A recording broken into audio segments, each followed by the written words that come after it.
संदर्भात या वर्षीचं आपलं शेवटचं लेक्चर आणि 2024 चा जो पेपर आहे त्यावरची शेवटची 7 उदाहरणं. पहिला प्रश्न आहे, इथं घनमूळात वर्गमूळ दिलेला आहे आणि 0.117649 याचं आपल्याला 6वं मूळ काढायचं आहे, बरोबर. तर वर्गमूळ काढण्याची पद्धत तुम्हाला माहित असेल. सो 117 आणि 649, बरोबर. आता वर्गमूळ काढताना तुम्हाला माहिती आहे संख्येची कितीची गट करतो आपण, 2 ची गट करतो, बरोबर. सो वर्ग संख्येला आपण काय करणार, इथं भाग देणार. 11च्या जवळची वर्ग संख्या कोणती आहे, 9. सो 9 म्हणजे 3 चा वर्ग. सो 3 त्रिक 9. लेफ्ट साइडला प्लस आणि राईट साइडला मायनस. 3 आणि 3 6. इथं एक जागा एम्प्टी सोडायची.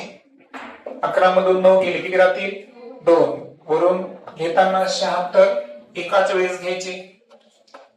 मग आता इथं आपण 6 ड्रॉप करू.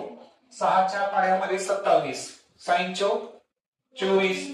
मग 6च्या समोर 4 लिहून 4 ने गुणाकार करू. 4 चौक 16, साइन चौक 24 आणि 1 25 आहे त्याच्यापेक्षा लहान, म्हणून 3 ठिकाणी आपण कोणता अंक लिहिणार, 4 हा अंक लिहिणार. आणि किती आन्सर आलं, 256. लेफ्ट साइडला प्लस 64 आणि 4 किती होईल, 68. एक जागा इथं पण एम्प्टी सोडायची, याला पण अंडरलाईन करायचं. इथे सबट्रॅक्शन केलं तर किती येतं, 20.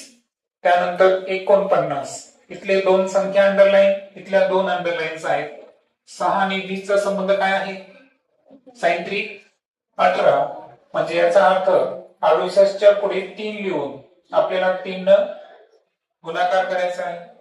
3 त्रिक 9, 8 त्रिक 24, साइन त्रिक 18 आणि 2 20. आलं 3.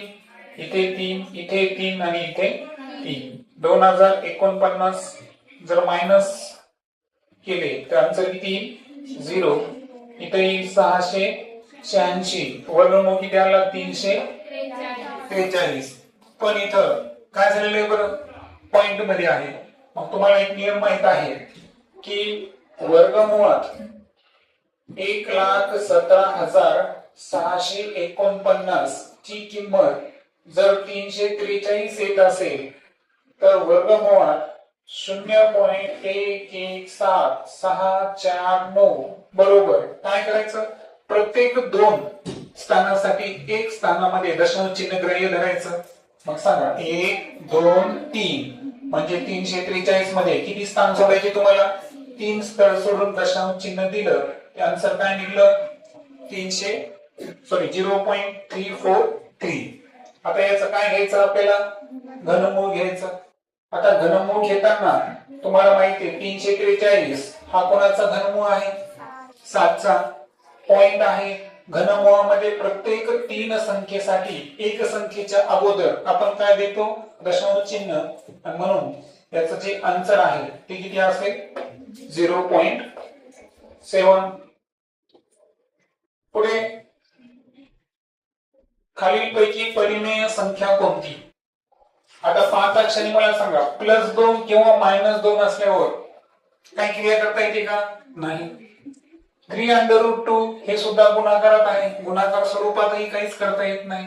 तर इथे जर पाहिलं आपण की 2 गुणिले घनमुळात 8 बरोबर घनमुळात 8 ची किंमत किती सांगा, 2 आणि 2 दुनी 4. याचा अर्थ ही अपरिमेय संख्या आहे का, नाही. ती कोणती संख्या आहे, परिमेय संख्या आहे. म्हणून ऑप्शन नंबर 4 हे काय असेल, त्याचं आन्सर असेल. नेक्स्ट नंतर येऊ आपण. वस्तूवर 7% सूट दिल्यास ग्राहकास ती वस्तू किती रुपयाला मिळाली, 3,813 रुपये. तर वस्तूची खरेदी किंमत किती. आता कॉस्ट प्राइस काढताना तुम्हाला माहित आहे की सूट किती टक्के आहे, 7%. 7% सूट याचा अर्थ काय असतो बरं, समोरच्याने किती टक्के रक्कम पेड केली, 100 मधून 7% सूट वजा केले म्हणजे किती आले, 93%. म्हणजे याचा अर्थ ही जी 3,813 रक्कम आहे ही किती आहे सांगा, किती टक्के रक्कम आहे, 93% रक्कम आहे. करेक्ट. कारण 7% काय भेटलेली आहे, सूट भेटलेली आहे. सूट भेटली याचा अर्थ पेड केलेली किंमत ही किती टक्के आहे? 93% आहे. मग 100% साठी आपण किती मानणार? x. आणि तर तुम्ही चलन वापरू शकता, बरोबर. समचलन मध्ये काय करतो आपण? तिरकस गुणाकार, आणि म्हणून 93 गुणिले x बरोबर 3813 गुणिले 100. सो x बरोबर 3813 गुणिले 100 भागिले 93. आता 93 ने गुणताना पहा, 9 चौक 36, बरोबर.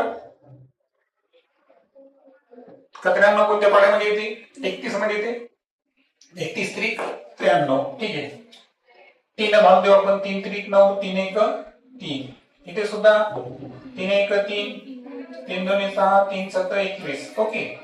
आता 31 च्या पाण्यामध्ये 127, 3 चौक पाहिजे आपण वाटल्यास 31 ला 4 ने गुणून पाहू.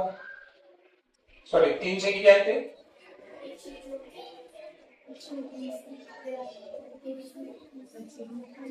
127. हा, 4 ने गुणून पाहू 31 न. 4 1 4, 4 3 12, 127 मधून 124 गेले, 3 राहतात 1, 31 1 31. सो 31 1 31, 31 34 सांगितले मी तुम्हाला, 124, 3 उरले, 31 1 31. मग आता राहिलं काय सांगा?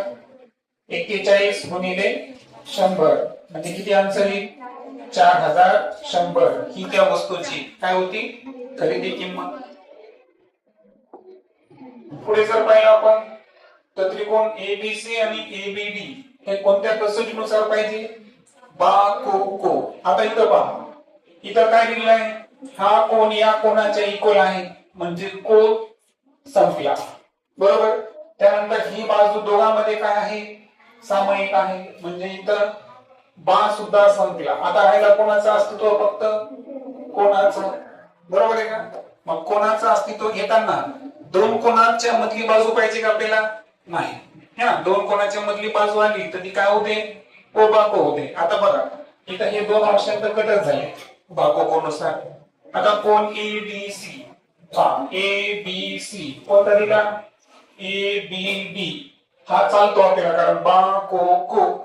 परंतु सीबीडी जर घेतला आपण, सीबीडी हा तो कोणता आहे? बाह्य कोण आहे, त्याचा काही संबंध आहे का? नाही. म्हणून एबीसी आणि एबीडी हे ही जर आपण माहिती दिली तर निश्चितच ते बाको कसोटीनुसार काय होतात? एकरूप. खालीलपैकी कोणत्या चौकोनाचे कर्ण परस्परांना लंब नसतात? आठवा, पायथागोरसचा जो सिद्धांत आहे तो आपण कुठे कुठे वापरला होता? तो आपण चौरसामध्ये वापरू शकतो, 45 45 90. त्याच्यानंतर ते पतंगामध्ये पण वापरला आपण, बरोबर आहे का? कर्ण परस्परांना लंब. त्यानंतर समभुज चौकोनामध्ये सुद्धा आपण पायथागोरसचा प्रमेय वापरत असतो, बरोबर आहे का? म्हणजे याचा अर्थ फक्त आयतच आहे की ज्यांच्यामध्ये कर्ण हे परस्परांना काय नसतात? लंब नसतात. दॅट्स वाय आन्सर काय असेल? आयत. कोणत्या त्रिकोणात शिरोलंब कंपात बिंदू हा त्रिकोणाच्या शिरोबिंदू असतो? तुम्हाला माहित आहे की लघुकोन आणि समभुज या दोन्ही मध्ये ते कुठे येतं? अंतर्भागात येतं त्रिकोणाच्या, बरोबर. जर विशाल कोन त्रिकोण घेतला तर कुठे येतो? बाह्य भागात येतं. आणि त्यानंतर जर आपण काटकोन त्रिकोणामध्ये जर पाहिलं तर काटकोन त्रिकोणामध्ये ते कुठे येतं? कर्णावर. कुठे येतं ते? कर्णावर, म्हणजे बाजूवर आला, बरोबर आहे का? आणि तिथं मी तुम्हाला तो नियम पण सांगला होता की कर्णाला दुभागतो सुद्धा ते, बरोबर. कर्णाला काय करतो? तो दुभागतो. आणि म्हणून परिवर्तुळाची जेव्हा आपण त्रिज्या करतो तेव्हा कर्णाच्या काय घेतो आपण? हाफ घेतो. काय घेत असतो? हाफ घेत असतो. आणि म्हणून याचं आन्सर जे आहे ते काय असणार? काटकोन त्रिकोण. शेवटचं गणित आहे AB. ही जी रेषा आहे ही BE ला काय आहे?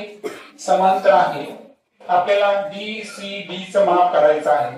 आता हे माप करत असताना एक लक्षात घ्या की अशा पद्धतीचे गणित आले तर सर्वात अगोदर आपल्याला काय करायचं? आणखीन एक समांतर रेषा जी आहे कशातून पास करायची?